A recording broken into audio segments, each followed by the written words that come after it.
Good morning, everybody, and I'm glad that you joined me again because I have a really fun one for you today.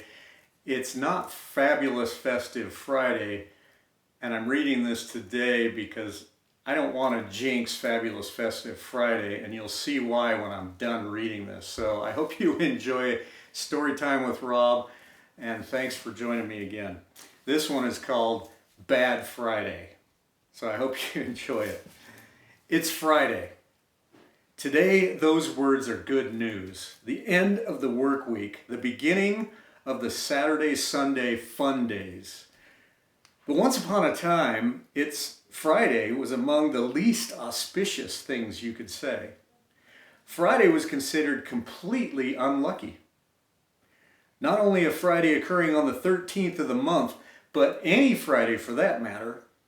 Scholars attempted to trace the origin of the superstition have cited a number of examples. For example, the European tradition of executing criminals on Fridays dates back to the Middle Ages. Hangman's Day is what they used to call it. There are a number of biblical examples as well. Supposedly, Adam and Eve succumbed to temptation on a Friday. Similarly, it is said that the Great Flood and the fall of the Tower of Babel and the destruction of Solomon's temple began on a Friday. While it would seem that Christ's Friday crucifixion is the most likely origin, anthropologists point up that Friday was once the day of rest for certain primitive tribes, and that those who worked on Friday invited the least favorable fortune. Bad Friday superstition has had no trouble attracting believers throughout the centuries, however. In various parts of the world, there are those who refuse to plant potatoes or go courting or even cut their fingernails on a Friday. Turn a bed on a Friday. It's been said that the night will be sleepless. Once it was thought that eggs laid on a Friday were the ones that always went stale. Our ancestors warned one another never to begin anything on a Friday.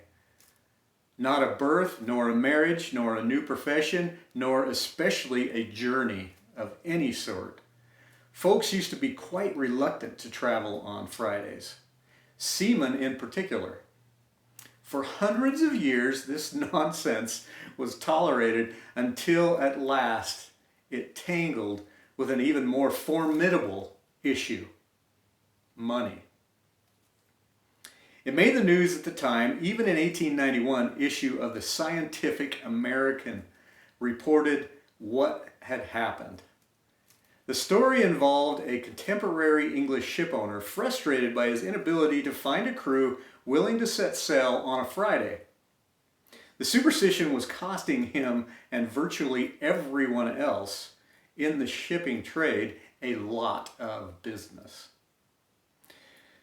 Then one day, this ship owner conceived a way to sabotage Friday phobia. He would add one more ship to his fleet of merchant vessels. Now get this is great. He would sign every contract concerning her construction on a Friday. He would lay her keel on a Friday. He would launch her on a Friday. He would even employ Captain James Friday, which was his name, for her maiden voyage, which was to begin on a Friday and terminate in the East Indies on a Friday. Naturally, the vessel was christened the Friday, and after the bravest, least superstitious seamen in all of England were handpicked for her crew, the good ship Friday sailed toward the horizon. In doing so, she had struck a blow for reality and reason. So Friday is now welcome in our week. We don't fear Fridays anymore, in spite of what happened a century ago. For you see, for after the merchant vessel Friday left port on her maiden voyage, she was never heard from again. And now you know the rest of the story. I'm not going to share that with you on Friday because I don't want to jinx our good, fabulous Fridays. But I hope you have a fabulous day, and until tomorrow, be safe.